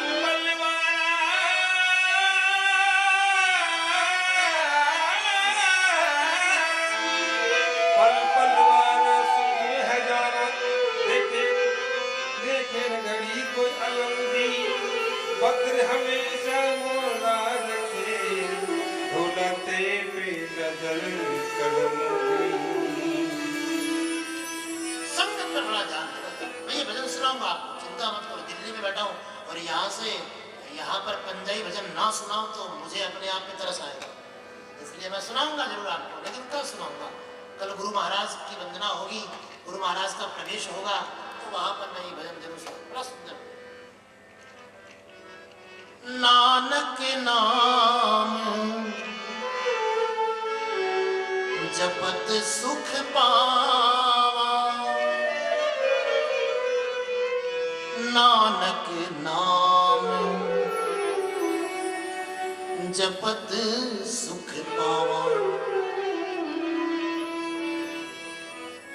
कर कृपा तेरे गुण गावा, कर कृपा तेरे गुण गावा। मुझे बड़ा अच्छा लगता है ये बात। संगत, आपके जीवन में संगत अच्छी है। और एक बात बोलो, जीवन में एक बात बड़ी समझने की बात है, हमेशा अपने से बड़े के पास अगर बैठोगे तो कुछ लेकर उठोगे। ध्यान से सुनना, आप अगर अपने से बड़े के पास जब बैठते हो तो वहां से कुछ लेकर उठते हो, और जब आप अपने से छोटे के पास बैठते हो तो वहां पर कुछ देकर उठते हो। जी सही कह रहा हूं? अगर आप अपने से बड़े के पास बैठे हो तो वहां से कुछ न कुछ विचार लेकर उठोगे, और अगर अपने से छोटों के पास बैठोगे तो अपने विचार देकर उठना पड़ेगा। अब लेना है या देना है ये आपको सोचना। इसलिए हमारे यहाँ ये बड़ा सुंदर शब्द है, संगत, अच्छी संगत। धुंधुनी की बुद्धि को उसकी संगत ने बिगाड़ा, उसकी सहेली ने कुछ इस तरह की भूमिका बनाई। धुंधुनी ने कहा कि बहन, तेरी बात सुनकर तो मुझे ऐसा लगता है कि इस संसार में बांझ रहना ही अपने आप में सुख है। लेकिन आखिर कब तक चलेगा? बांझ रहूंगी तो समाज ताने मारेगा, और ये भी कहीं न कहीं जा जाकर कुछ न कुछ उपाय ढूंढते रहेंगे, पूछते रहेंगे, कभी फल लाएंगे, कभी प्रसाद लाएंगे, कभी कुछ लाएंगे। इस समस्या से छुटकारा तो मिलना चाहिए। एक दिन बहन आई, धुंधुनी की बहन आती है, उससे जिक्र हुआ। बहन ने कहा, तू चिंता मत कर, तुझे जो चाहिए उसकी मेरे यहाँ कमी नहीं है, और मुझे जो चाहिए उसकी तेरे यहाँ कमी नहीं है। समाज में दो तरह के लोग जीते हैं। एक वो है जो इस सोच में बैठे हैं कि क्या करें जिससे रात को भोजन मिले, और एक वो है जो ये सोचकर बैठे हैं कि क्या करें जिससे रात को भोजन कर सके, यानी दिन का भोजन कैसे पचाएं जिससे रात का भोजन मिले। और अब तो इतने प्रकार के खान पान हो गए, ब्रेकफास्ट, लंच, फिर हाई टी, फिर डिनर। अब ये सबको खाने के लिए जो पहले खाया उसको पचाना भी तो है। एक व्यक्ति वो है जो भोजन के लिए, भोजन पाने के लिए न जाने कितनी कोसों की यात्रा करता है, कितनी दूर तक चल कर जाता है, और एक व्यक्ति वो है जो उसको पचाने के लिए कितनी दूर चल के जाता है कि नहीं?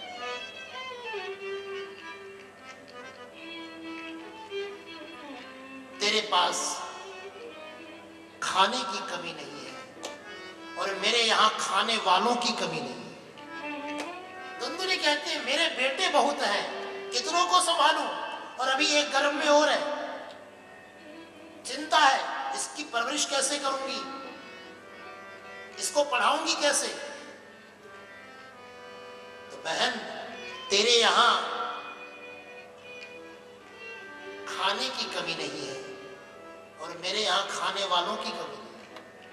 तेरे यहां खाने वालों की कमी है, और मेरे यहां खाने की कमी है। तो एक काम कर, तू मेरी कमी दूर कर और मैं तेरी कमी दूर कर। मैं तुझे अपना बेटा दे दूंगी, इसके बदले तू मुझे कुछ धन दे देना। दोनों बहनों में ये सौदा हुआ और फिर धुंधुली ने बड़ी योजना बनाई, बड़े सुंदर तरीके से, बड़ी सूझबूझ के साथ उसने एक गर्भवती स्त्री का भेष बना लिया, नकली गर्भवती स्त्री का भेष बना लिया और अपनी बहन के यहाँ जाकर रहने लगी। अपने पति से कहती है, देखो यहाँ हमारी कोई सेवा करने वाला है नहीं, बहन के यहाँ चली जाऊंगी तो कम से कम वहां सेवा भी हो जाएगी। लेकिन ये किसको पता था कि कालांतर में वो बेटा बहन के हुआ और बहन ने अपना वो बेटा धुंधुली को थमा दिया और धुंधुली ने ये समाचार अपने पति को दे दिया कि बहन ले।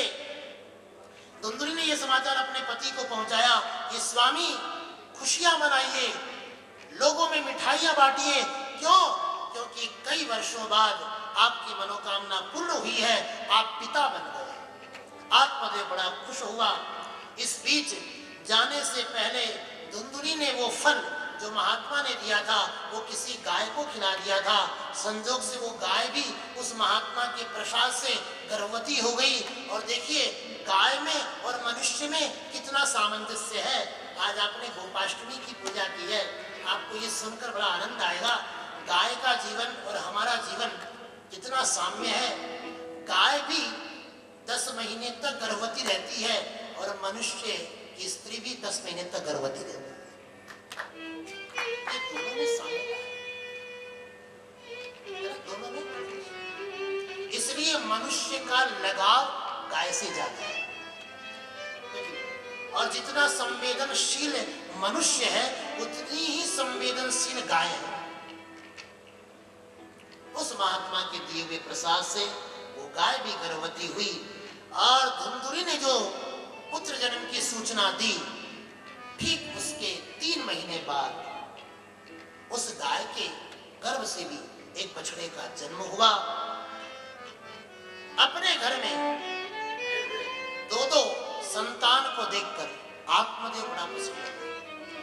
यद्यपि उस गाय की संतान ने जन्म तो लिया गाय के गर्भ से, लेकिन बड़ी विलक्षण बात है, ये महात्मा के प्रसाद का प्रभाव है कि वह बालक पूरा का पूरा मनुष्य की देह वाला था, सिर्फ उसके कान गाय के जैसे थे। इसलिए आत्मदेव ने उसका नाम रखा गोकर्ण।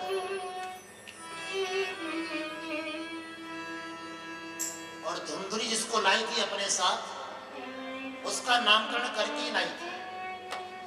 धुंधुली ने अपने जैसा नाम उसको रखा और धुंधुली ने उसका नाम रखा धुंधुकारी। सूत जी कहते हैं, सोनक जी मत पूछो, गोकर्ण है पंडितो ज्ञानी, धुंधुकारी महाखल है। ये गोकर्ण तो बड़ा ज्ञानी हुआ, पंडित हुआ, लेकिन धुंधुकारी बड़ा दुष्ट हुआ। ऐसा क्यों?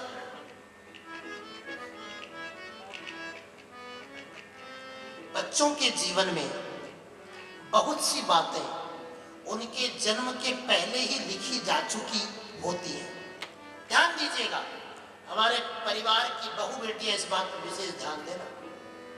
जिनको संतान जन्म देना हो वो इन बातों को अच्छी तरह समझ लेना। आपने जिस संतान को जन्म दिया है उसका आधा भविष्य तो आपने उसके गर्भ में रहते ही लिख दिया। जी हाँ, और इस बात के लिए इतिहास साक्षी है। आपने सुना भी होगा, पांडवों के वंश में एक राजकुमार हुए जिनका नाम था अभिमन्यु। अभिमन्यु ने चक्रव्यूह भेदन की कला कहां सीखी? गर्भ में ही सीखी। यानी गर्भ में जो शिशु है वो जागृत है, उसकी सीखने की जो क्षमता है वो बड़ी तीव्र है साहब। उस समय आप जैसा उसको माहौल दिखाओगे ना, वो वैसे ही संस्कार लेकर पैदा होगा। और बंसल से एक बात बताऊं, मुझे बड़ी कहने में थोड़ा संकोच तो है, लेकिन कह दो। आपके लिए नहीं कह रहा हूं, ये बस उतना आपके लिए कह रहा हूं। मैंने जस्ट आपको एक नाम लिया है, क्योंकि आप भी तो एक मॉल के मालिक है ना, है कि नहीं? मैं गलत तो नहीं? ठाकुर जी ने एक सेवा दी है ना मॉल की, लेकिन एक बात आप सबको बताऊं, जो बात मैं कहना चाह रहा हूं, अपनी संतान में संस्कारों की जो बात है, इस बात को भली भांति समझ लेना कि संस्कार कभी मॉल में नहीं मिलते हैं, संस्कार तो माहौल में मिलते हैं।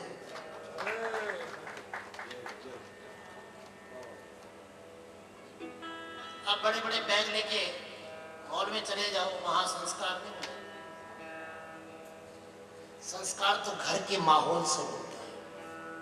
इसलिए संतान को जन्म देने वाले माता पिता इस बात को लेकर थोड़ा सीरियस हो जाएं। आपको अपनी संतान को कैसा बनाना है, ये आपको डिसाइड करना है।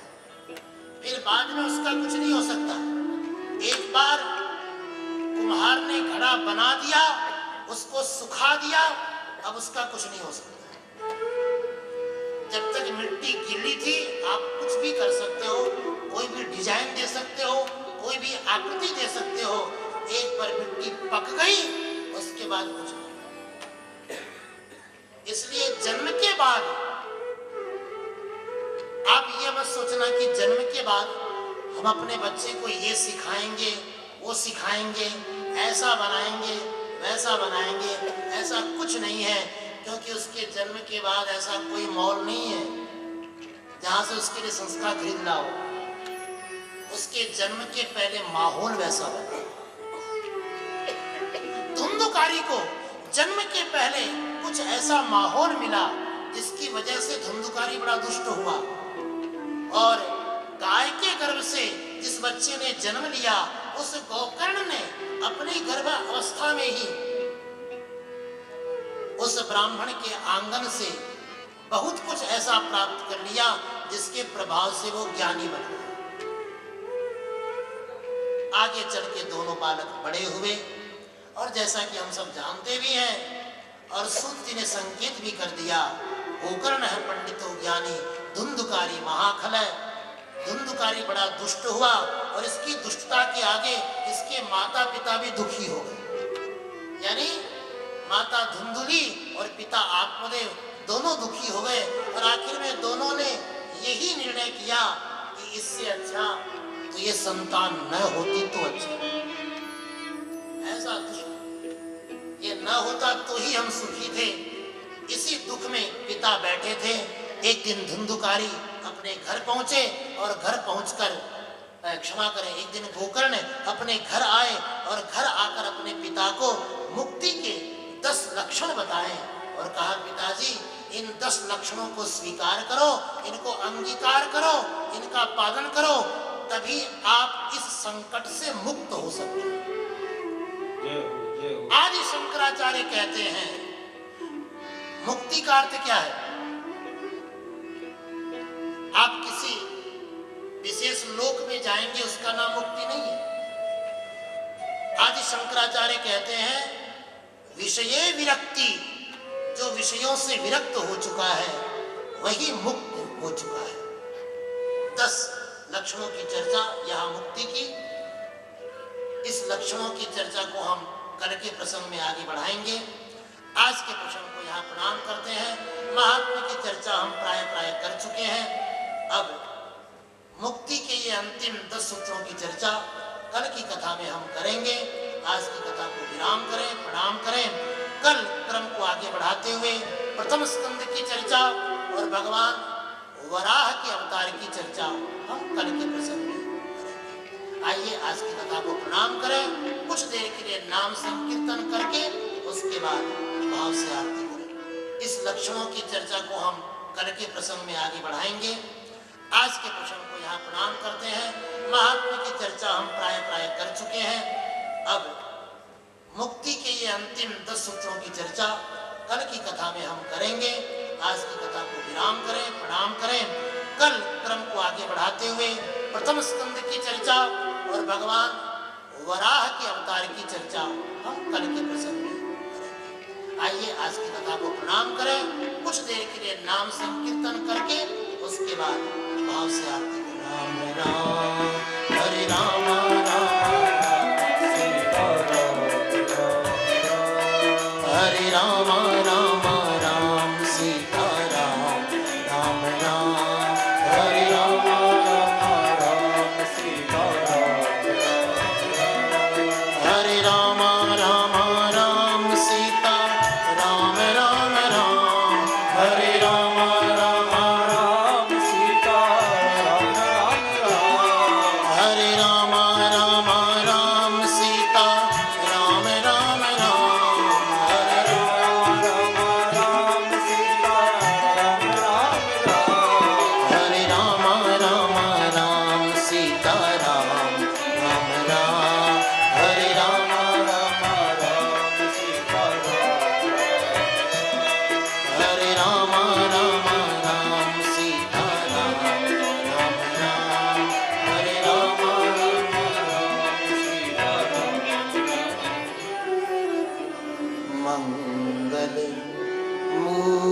मूरति रूप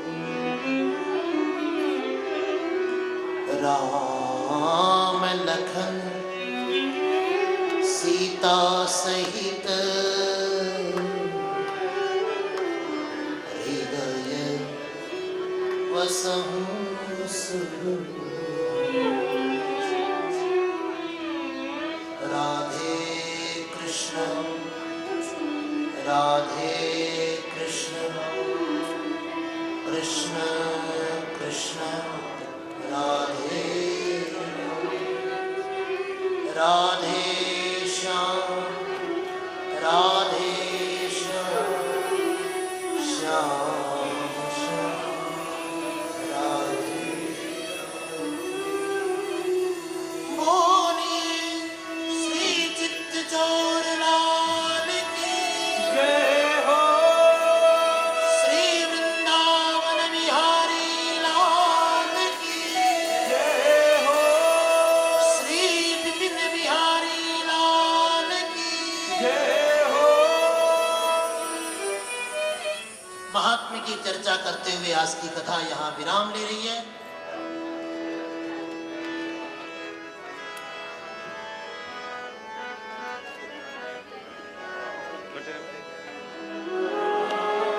करुणावतारम संसार सारम भुजगेन्द्रहारम सदा वसन्तं हृदयारविन्दे भवं भवानी सहितं।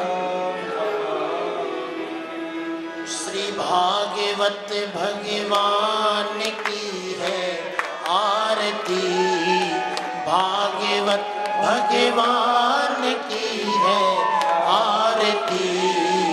पापियों को पाप से है तारती, पापियों को पाप से है तारती। भागवत भगवान की है आरती, भागवत भगवान की है आरती। पापियों को पाप से है तारती, पापियों को पाप से है तारती। ये अमर ग्रंथ ये मुक्ति पंथ ये पंचम वेद निराला, ज्योति जगाने वाला। ये अमर ग्रंथ ये मुक्ति पंथ ये पंचम वेद निराला, नव ज्योति जगाने वाला। हरि नाम यही हरि धाम यही, हरि नाम यही हरि धाम यही। जग के मंगल की आरती, पापियों को पाप से है तार। जग के मंगल की आरती, पापियों को पाप से है तार। भागवत भगवान की है आरती, भागवत भगवान की है आरती। पापियों को पाप से है तारती, पापियों को पाप से है तारती।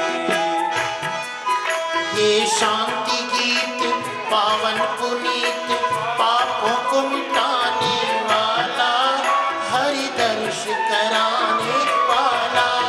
ये शांति गीत पावन पुनीत पापों को मिटाने वाला,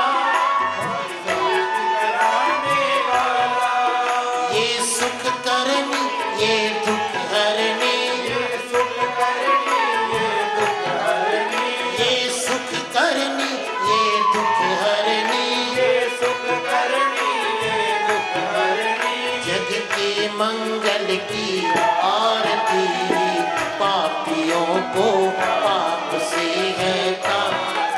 श्री मधुसूदन की आरती, पापियों को पाप से है तारती। भागवत भगवान की है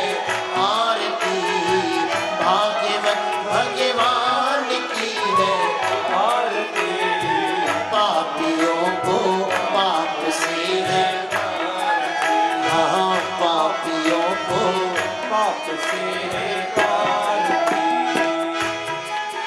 ये मधुर बोल पग पंथ खोल सन्मार्ग दिखाने वाला बिगड़ी को बनाने वाला। ये मधुर बोल पग पंथ खोल सन्मार्ग दिखाने बिगड़ी को बनाने वाला। श्री राम यही घनश्याम यही श्री राम यही घनश्याम यही। श्री राम यही घनश्याम यही श्री राम यही घनश्याम यही। प्रभु की महिमा की आरती पापियों को पाप से है तार।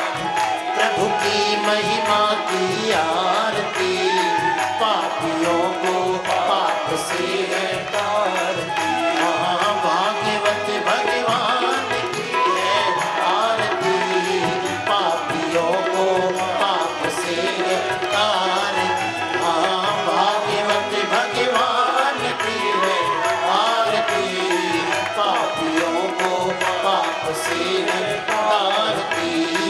पापियों को पाप से है तारती। पापियों को पाप से है तारती। भगवते चित्तचौरान्मः निराजनं समर्पयामि जलेन शीतलीकरणं पुष्पैः वन्दनम् आत्माभिवन्दनम् आरार्तिक्यग्रहणम् हस्तप्रक्षालनपूर्वकं मन्त्रपुष्पाञ्जलिं गृहीत्वा प्रार्थयेत्। हरिः ओम्। जज्येन जज्यमयजन्त देवा स्थानि धर्माणि पदमान्यासन् देहनाकं महिमानः सजन्त यत्र पूर्वे साध्याः सन्ति देवाः। हरिः ओम्। राजाधिराजाय प्रसय्यसायिने नमो वयं वै श्रवणाय कुर्महे सर्वे कामान् कामकामाय मह्यं कामेश्वरो वै श्रवणो दधातु। कुबेराय वै श्रवणाय महाराजाय नमः।